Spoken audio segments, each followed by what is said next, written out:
La première s'appelle J'ai essayé de te décrire à quelqu'un. J'ai essayé de te décrire à quelqu'un il y a quelques jours. Tu ne ressembles à aucune autre fille.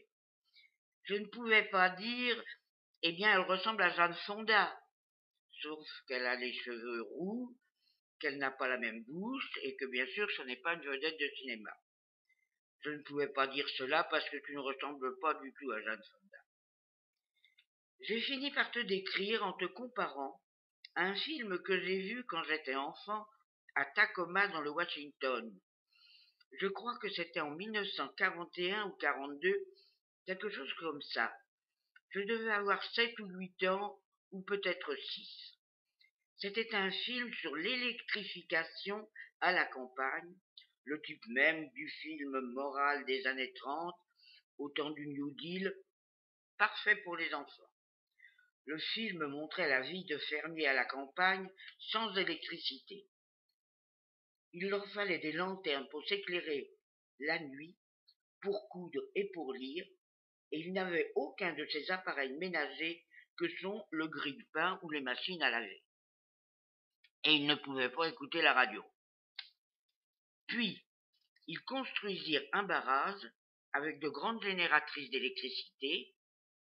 Ils plantèrent des poteaux dans toute la campagne et tendirent des fils à travers champs et prés. Il y avait quelque chose d'incroyablement héroïque qui émanait du simple fait de planter des poteaux pour soutenir des fils. Ils avaient l'air anciens et modernes en même temps. Puis le film montra l'électricité comme un jeune dieu grec venu vers le fermier pour l'arracher aux ténèbres de sa vie. Soudain, le fermier, avec ferveur, tournait un bouton et il avait de la lumière électrique pour traire les vaches à l'aube, dans les petits matins sombres de l'hiver.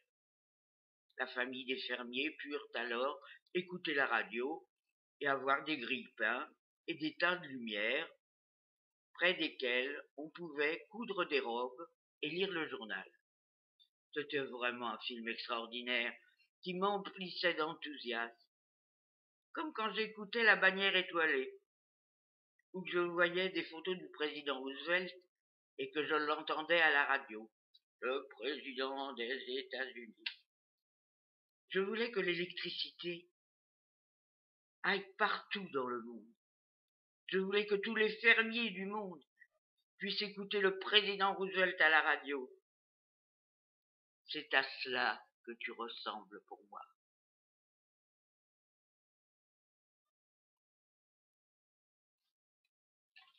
La vente aux enchères.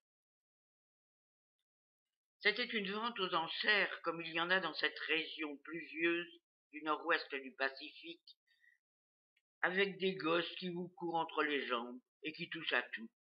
Des paysannes qui jettent leurs dévolus sur des lots de vieux pots à fruits, des robes d'occasion et peut-être quelques meubles pour la maison, tandis que les hommes s'intéressent au sel, au matériel de ferme et au cheptel.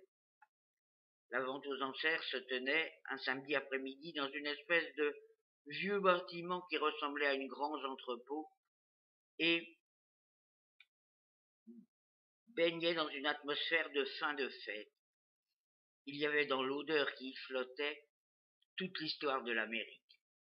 Le commissaire-priseur vendait les choses si vite qu'il était possible d'acheter des trucs qui ne seraient pas en vente avant l'année prochaine. Il avait des fausses dents qu'on entendait cliqueter comme des sauterelles bondissant entre les mâchoires d'un squelette. À chaque fois qu'un lot de vieux jouets était annoncé, les gosses enquiquinaient leurs parents jusqu'à ce qu'on soit obligé de les menacer du martinet pour qu'ils se taisent. Fiche-moi la paix, ou tu verras tes fesses rouges, tu ne pourras pas t'asseoir pendant 8 jours. Il y avait toujours des vaches et des moutons, des chevaux, des lapins, qui attendaient de nouveaux propriétaires, ou un fermier, qui tout en se mouchant considérait des poulets d'un air sombre. C'était chouette les après-midi d'hiver quand il pleuvait. car la salle des ventes était couverte en tôle et une merveilleuse intimité mouillée enveloppait alors toute chose. Une très vieille boîte, faite de verres poussiéreux et de longues baguettes de bois, jaunes comme les moustaches d'un pionnier, contenait des lots de bonbons si vieux qu'ils n'avaient plus aucun goût. Le lot coûtait 50 cents et les bonbons étaient vraiment très vieux. Mais pour une raison que seul un gosse peut comprendre, j'aimais les maçonner. Donc, je me débrouillais pour trouver 25 cents, cherchais un associé et je finissais par avoir ma douzaine de vieux bonbons. C'était en 1947.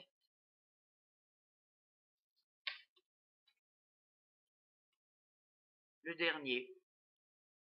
Les femmes, quand elles s'habillent le matin, il se produit vraiment un admirable renversement des valeurs quand les femmes s'habillent le matin, et que c'en est une toute nouvelle que tu n'as jamais vue s'habiller avant. Vous avez fait l'amour et vous avez dormi ensemble, il n'y a plus rien à ajouter de ce côté-là, alors il est temps qu'elle s'habille. Vous avez peut-être déjà déjeuné, et elle a enfilé un pull pour aller dans la cuisine, préparer ce délicieux petit déjeuner. Ou, oui, avec dans chaque pas cette lourdeur délicieuse de la chair, et vous avez discuté longuement de la poésie de Rilke qu'elle connaît très bien, à la grande surprise. Mais maintenant, il est temps qu'elle s'habille, parce que vous avez bu autant de café que vous pouviez, et il est temps qu'elle rentre chez elle, car il est temps qu'elle aille travailler. Et tu veux rester seule parce que tu as des choses à faire dans la maison, mais vous allez ensemble faire une petite promenade, et c'est à ton tour maintenant de rentrer, et c'est à ton tour maintenant d'aller travailler, car elle a des choses à faire dans la maison. Ou alors, c'est peut-être même de l'amour. Bref, il est temps qu'elle s'habille, et c'est beau quand elle s'habille. Son corps disparaît lentement, et réapparaît délicieusement, tout vêtu. Il y a quelque chose de virginal là-dedans. Elle est habillée, et c'est la fin d'un commencement.